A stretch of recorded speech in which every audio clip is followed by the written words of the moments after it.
Bonjour les amis de la cité. Affaire concernant Soro Guillaume là, que sur les réseaux sociaux partout on est en train de parler de Soro Guillaume. Soro Guillaume là même c'est qui? Soro Guillaume n'est rien. Soro Guillaume c'était une pion qu'on utilisait pour manipuler, pour envoyer d'aller dire ce que Alassane veut que normalement la rébellion suive. Soro Guillaume n'est pas un militaire, il n'a jamais tué quelqu'un, il sait même pas tirer une arme. Soro Guillaume, c'était une pion. Vous êtes là à parler Soro Guillaume, il est comme ça, il est comme ça. Soro Guillaume n'est rien aux yeux de Alassane Ouattara. Ce sont les Ouattao, les Zagzagé, les Ibé. C'est eux qui étaient à la base normalement des actions. Dites-moi, qu'est-ce que Soro Guillaume a fait en fait dans la rébellion? Soro Guillaume, c'est quelqu'un qui parle ce qu'il ne connaît pas et ce qu'il ne peut pas faire. C'est un bluffeur au carré.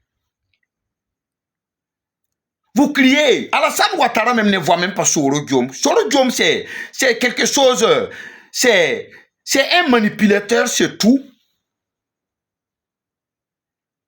Quand je regarde les gens, ils sont là à faire des émissions sur les plateaux de télévision et partout on parle, Soro Guillaume est venu. Soro Guillaume est pauvre et puis il souffre de mentalité mentale et puis il part pour faire croire aux gens que lui, il est allé au Niger. Il est allé au Niger proposer des conneries pour aller, en fait, demander pour que les autorités Niger les donnent quelque chose en pensant qu'il peut jouer un rôle dans les situations. C'est tout. Soro Guillaume.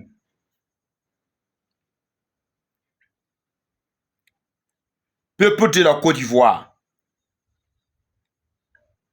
Je vous dis une chose aujourd'hui. À cause de Soro Guillaume, beaucoup de rébellions même n'ont pas eu leur prime de combat. Soro Guillaume, ce n'est pas un homme de parole. C'est un emmerdeur du système. Actuellement, tout ce qu'il arrive, c'est lui l'a cherché. Alassane, c'est un homme de parole. Quand Alassane l'a pris comme son petit, il a nommé le président de l'Assemblée nationale. Et il avait respecté, considéré. En étant un président de l'Assemblée nationale, après le président, c'est lui qui prenait la place. Comme Soro Guillaume a eu cette nomination, il a pensé qu'il pouvait faire tomber Alassane Ouattara. Et puis si Alassane Ouattara est mort, ou bien s'il l'a chassé, c'est lui qui doit prendre, parce que c'est le président de l'Assemblée nationale qui doit céder normalement en attendant les élections. Et après, lui va organiser les élections et pour être président. Soro Guillaume n'a pas fait pour être président. C'est une merde. C'est tous les âmes sacrifiées au moment de la rébellion, les désordres qu'il a fait, qu'il est en train de subir aujourd'hui. Le maladie qu'il a là, c'est une malédiction. Malédiction de ce que lui-même il a fait à cause de l'argent. À cause de l'argent.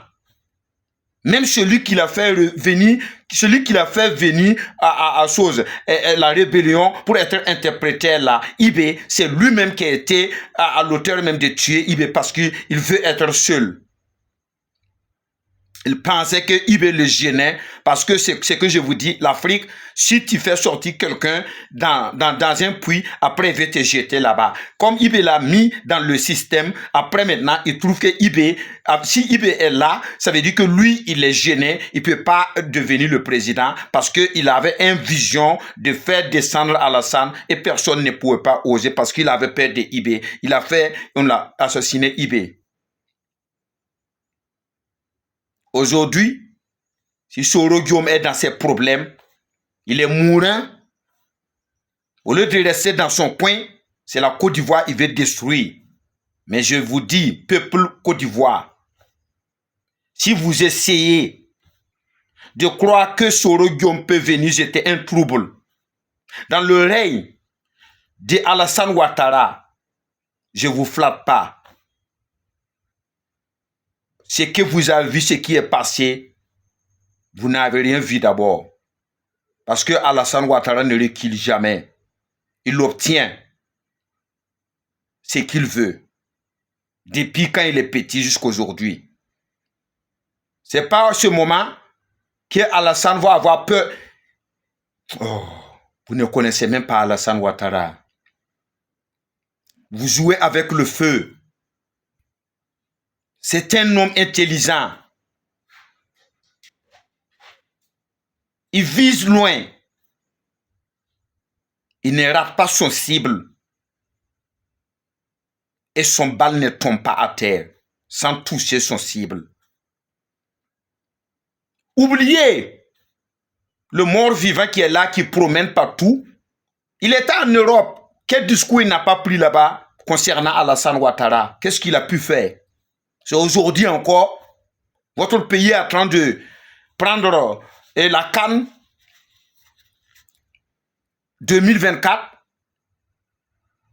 que vous êtes là avec le poison qui est là tourné dans les autres pays en faisant croire que lui il a quelque chose. Lui peut faire quoi? Il n'a même pas un soldat, il n'a même pas les moyens de ce qu'il parle. Il n'est rien, c'est devenu un lâche.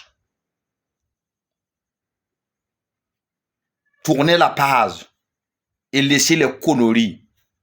Charles Bleu Goudé est venu, il est resté. Barbeau est venu, il est dans son coin. Je sais que Barbeau aussi, lui aussi, depuis il est sorti à la PCPI, il a perdu son âme. Lui aussi, il est malade. Quand tu le regardes seulement, tu sais que il est mort, mais comme il a les moyens, bon, les docteurs essaient de le remonter, c'est pourquoi il est toujours vivant. Sinon, Barbeau a perdu son âme depuis à la CPI. Il a eu peur, son esprit est sorti en lui, il marche sans esprit. Il ne se sent pas bien. Il est tellement gravement malade.